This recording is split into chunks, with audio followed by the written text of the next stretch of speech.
বিসমিল্লাহির রহমানির রহিম। সুপ্রিয় শিক্ষার্থীবৃন্দ, আজকের অনলাইন ক্লাসে তোমাদের সবাইকে স্বাগত জানাচ্ছি। আমি সাজেদা চৌধুরী, প্রভাষক ব্যবস্থাপনা, লালবাগ সরকারি model school and college, Lalbagh, Dhaka. শিক্ষার্থীবৃন্দ, আজ আমরা পড়ব ফিনান্স, ব্যাংকিং ও বীমা প্রথম পত্রের তৃতীয় অধ্যায়, অর্থের সময়মূল্য। এই অধ্যায় থেকে আজকে আমাদের আলোচনার বিষয়বস্তুগুলো হচ্ছে: সুদের হার কি, সুদ কত প্রকার ও কি কি ব্যাখ্যা করো, সরল সুদ ও চক্রবৃদ্ধি সুদের মধ্যে পার্থক্য দেখাও, সুদের হার ও বছর সংখ্যা নির্ণয়ের পদ্ধতি ব্যাখ্যা করো এবং নামিক সুদের হার ও কার্যকরী সুদের হার ব্যাখ্যা করো। তো চলো আমরা আলোচনা শুরু করি। প্রথমে আসো, সুদের হার বলতে কি বোঝায়। সাধারণত যে হারে ঋণদাতা ঋণ গ্রহীতাকে ঋণ দিয়ে থাকে তাকে সুদের হার বলা হয়। আমি আবারও বলছি, যে হারে ঋণদাতা ঋণ গ্রহীতাকে ঋণ দিয়ে থাকে তাকে সুদের হার বলা হয়। তাছাড়া নির্দিষ্ট সময় পর্যন্ত ঋণ গ্রহীতা ঋণ ব্যবহারের জন্য যে হারে সুদ প্রদান করে তাকে সুদের হার বলে। সুদের হার সাধারণত বার্ষিক শতকরা হারে প্রকাশ করা হয়। এবার আসো সুদের প্রকারভেদ। সুদকে সাধারণত দুই ভাগে ভাগ করা যায়, যথা সরল সুদ বা সিম্পল ইন্টারেস্ট, চক্রবৃদ্ধি সুদ বা কম্পাউন্ড ইন্টারেস্ট। এখন দেখো, সরল সুদ বা সিম্পল ইন্টারেস্ট বলতে আমরা কি বুঝি।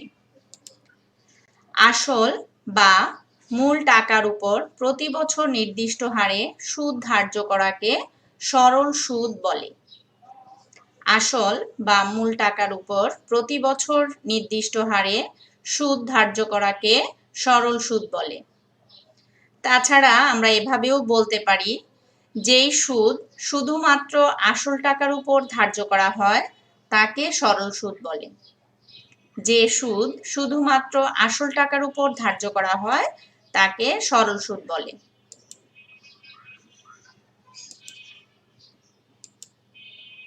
সরল সুদের আরো কিছু সংজ্ঞা আমরা যদি দেই তাহলে এভাবে বলতে পারি, সুদ ধার্য করার যে পদ্ধতিতে প্রত্যেক মেয়াদ বা বছরে সুদের পরিমাণ সমান থাকে তাকে সরল সুদ বা সিম্পল ইন্টারেস্ট বলে। তো সরল সুদের অন্যতম একটি বৈশিষ্ট্য হলো, এই সুদের মেয়াদ যত বছর পর্যন্ত থাক না কেন সুদের পরিমাণ সব সময় সমান থাকবে। যেমন, তুমি ব্যাংকে 10,000 টাকা জমা দিলে ব্যাংক তোমাকে 10% সুদে প্রতি বছর 10,000 গুণ 10% সমান সমান 1,000 টাকা করে সুদ দিবে এবং সুদ যদি 5 বছর পর্যন্ত দেওয়ার কথা বলা হয় তাহলে প্রতি বছরই সুদের পরিমাণ অপরিবর্তিত থাকবে, অর্থাৎ প্রতি বছর সুদের পরিমাণ হবে 10%। এখানে সুদের পরিমাণ পরিবর্তিত হবে না।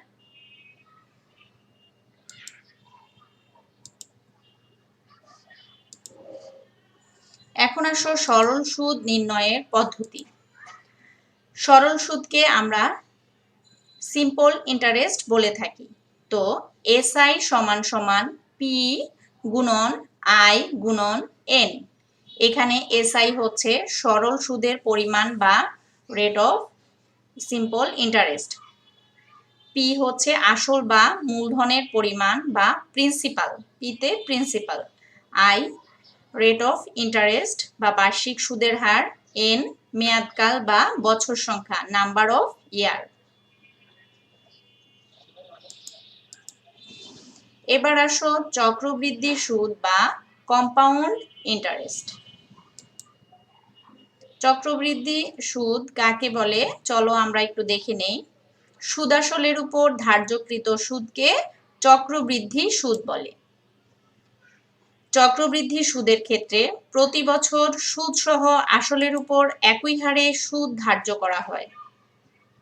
আমরা চক্রবৃদ্ধি সুদকে আরো যেভাবে বলতে পারি, যেই সুদ সুদাসলের উপর ধার্য করা হয় তাকে চক্রবৃদ্ধি সুদ বলে।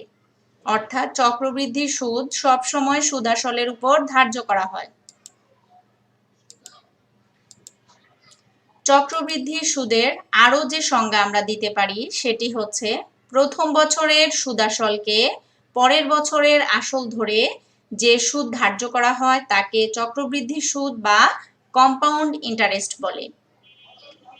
এক্ষেত্রে প্রত্যেক বছরের সুদ ক্রমান্বয়ে বা ক্রমবর্ধমান হারে বৃদ্ধি পায়।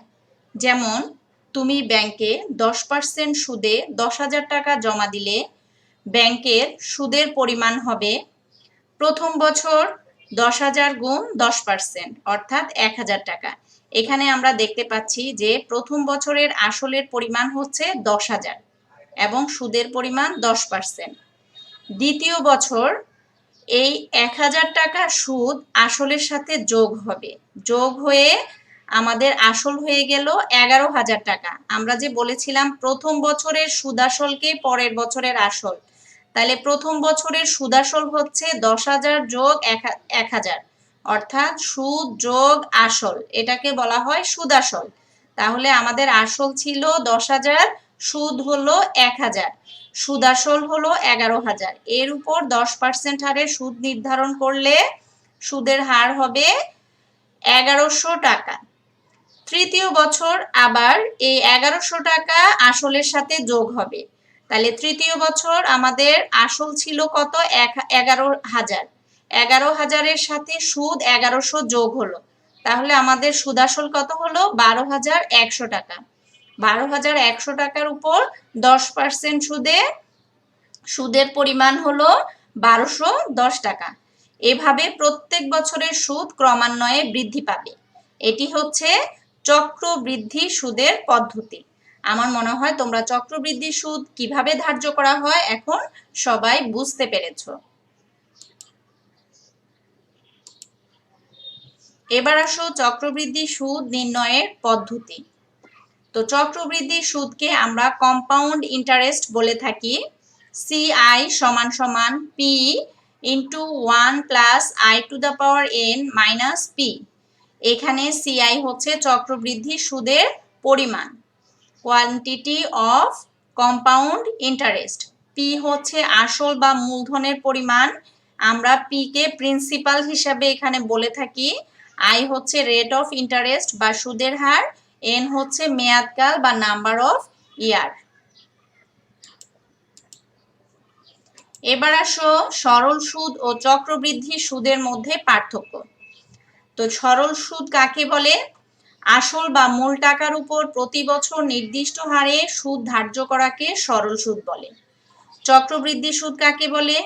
যে সুদ সুদ-আসলের উপর ধার্য করা হয় তাকে চক্রবৃদ্ধি সুদ বলে। তাহলে দেখো এখানে কিন্তু আমরা পার্থক্যটা খুব সহজেই অনুধাবন করতে পারছি। 2 নম্বর পার্থক্যটি হচ্ছে সরল সুদে শুধুমাত্র আসল টাকার উপর সুদ ধার্য করা হয়, আর চক্রবৃদ্ধি সুদে সব সময় সুদ-আসলের উপর সুদ ধার্য করা হয়। 3 নম্বর, সরল সুদে সুদের পরিমাণ কম, চক্রবৃদ্ধি সুদে সুদের পরিমাণ বেশি। তো দেখা যায় যে চক্রবৃদ্ধি সুদে যেহেতু সুদের পরিমাণ বেশি, তাই চক্রবৃদ্ধি হারে সবাই বিনিয়োগ করতে চায়, আর সরল সুদের হারে কেউ সাধারণত বিনিয়োগ করতে চায় না। তাই সরল সুদে বিনিয়োগের পরিমাণ কম হয়, চক্রবৃদ্ধি সুদে বিনিয়োগের পরিমাণ বেশি হয়ে থাকে।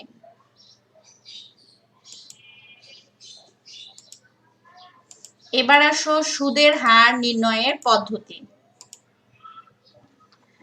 যদি বর্তমান মূল্য বা পিভি, ভবিষ্যৎ মূল্য বা এফভি এবং বছর সংখ্যা n দেওয়া থাকে, তাহলে বর্তমান মূল্য বা ভবিষ্যৎ মূল্যের সূত্র দ্বারা সুদের হার নির্ণয় করা যায়। তো এই ক্ষেত্রে বর্তমান মূল্যের সূত্রটি হচ্ছে পিভি সমান সমান এফভি ভাগ 1 যোগ I to the power n। ভবিষ্যৎ মূল্য নির্ণয়ের সূত্রটি হচ্ছে এফভি সমান সমান পিভি গুণন 1 যোগ I to the power n। এখানে এফভি ফিউচার ভ্যালু বা ভবিষ্যৎ মূল্য, পিভি প্রেজেন্ট ভ্যালু বা বর্তমান মূল্য, I number of rate of interest বা সুদের হার, n মেয়াদকাল বা নাম্বার অফ ইয়ার। তাহলে আমাদের সুদের হার নির্ণয়ের জন্য কি কি উপাদান লাগবে? প্রেজেন্ট ভ্যালু, ফিউচার ভ্যালু এবং বছর সংখ্যা।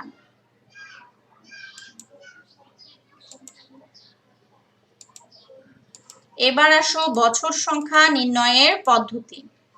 তো যদি বর্তমান মূল্য বা পিভি, ভবিষ্যৎ মূল্য বা এফভি ও সুদের হার আই দেওয়া থাকে, তাহলে বর্তমান মূল্য বা ভবিষ্যৎ মূল্যের সূত্র দ্বারা বছর সংখ্যা নির্ণয় করা যায়। আমি আগে এই সূত্রগুলো পড়ে তোমাদেরকে শুনিয়েছি। আমার মনে হয় তোমরা এখন নিজেরাই পড়তে পারবে।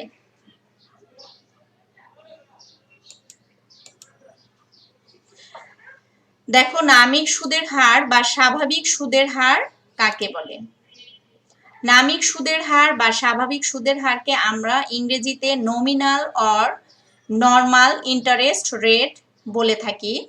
ঋণদাতা ও ঋণ গ্রহীতার মধ্যে চুক্তিবদ্ধ বার্ষিক সুদের হারকে নামিক সুদের হার বলে। আমরা সংজ্ঞাটি এভাবেও বলতে পারি, কোনো ব্যাংক বা প্রতিষ্ঠান থেকে গৃহীত ঋণ বা জমাকৃত অর্থের উপর স্বাভাবিকভাবে যে সুদ দেওয়া হয় বা পাওয়া যায় তাকে নামিক বা স্বাভাবিক সুদ বলে।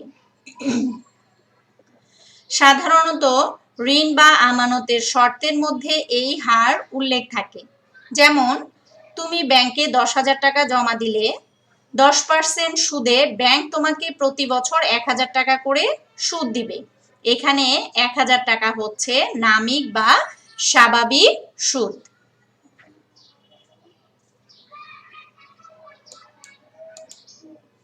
এবার আসো কার্যকরী সুদের হার বা ইফেক্টিভ ইন্টারেস্ট রেট। ঋণ গ্রহীতা ঋণদাতাকে প্রকৃতপক্ষে যে হারে সুদ প্রদান করে সেই সুদের হারকে কার্যকরী সুদের হার বা ইফেক্টিভ ইন্টারেস্ট রেট বলা হয়।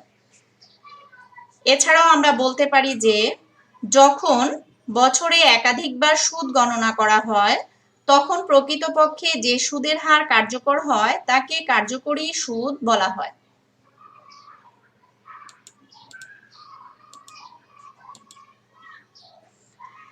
কার্যকরী সুদের ক্ষেত্রে যে বিষয়টি প্রযোজ্য সেটি হলো, চক্রবৃদ্ধির মাত্রা যদি বেশি হয় কার্যকরী সুদের হারও বেশি হয়ে থাকে। যেমন, তুমি যদি ব্যাংকে 10,000 টাকা জমা দাও তবে ব্যাংক তোমাকে 10% হারে স্বাভাবিকভাবে প্রতি বছর সুদ প্রদান করবে। 10,000 গুণ 10% সমান সমান 1,000 টাকা। কিন্তু ব্যাংক যদি বছরে 2বার চক্রবৃদ্ধি করে তবে প্রথম 6 মাসে সুদ প্রদান করবে 10,000 গুণ 10% গুণন 6/12 বা 500 টাকা। দ্বিতীয় 6 মাসে সুদ প্রদান করবে 10,000 গুণ 10% গুণন 10,500 গুণন 10% গুণন 6/12 সমান সমান 525 টাকা। আমরা চক্রবৃদ্ধি সুদের ক্ষেত্রে এই কথাটি এর আগেই বলেছিলাম যে প্রথমবারের সুদ আসলকে পরের বারের আসল হিসাবে ধরে সুদ ধার্য করাকে চক্রবৃদ্ধি সুদ বলে। তো এইখানে প্রথমবার আমাদের সুদ আসল ছিল 10,000 টাকা এবং সুদের পরিমাণ ছিল 500 টাকা। তাহলে দ্বিতীয়বার যখন আমরা সুদ ধার্য করব তখন সুদ আসল হিসাবে আমরা 10,500-কে হিসাব করব এবং এর উপরে আমরা সুদ ধার্য করব। স্বাভাবিকভাবে আমাদের সুদের পরিমাণ বেড়ে যাবে, অর্থাৎ মোট বার্ষিক সুদ হবে তখন 500 যোগ 525 সমান 1,025 টাকা। এখানে বার্ষিক 1,000 টাকা হলো স্বাভাবিক সুদ আর 1,025 টাকা হলো কার্যকরী সুদ। আবার বার্ষিক 10% হলো স্বাভাবিক সুদের হার আর 1,025 ভাগ 10,000 গুণন 100 সমান সমান 10.25% হলো কার্যকরী সুদের হার।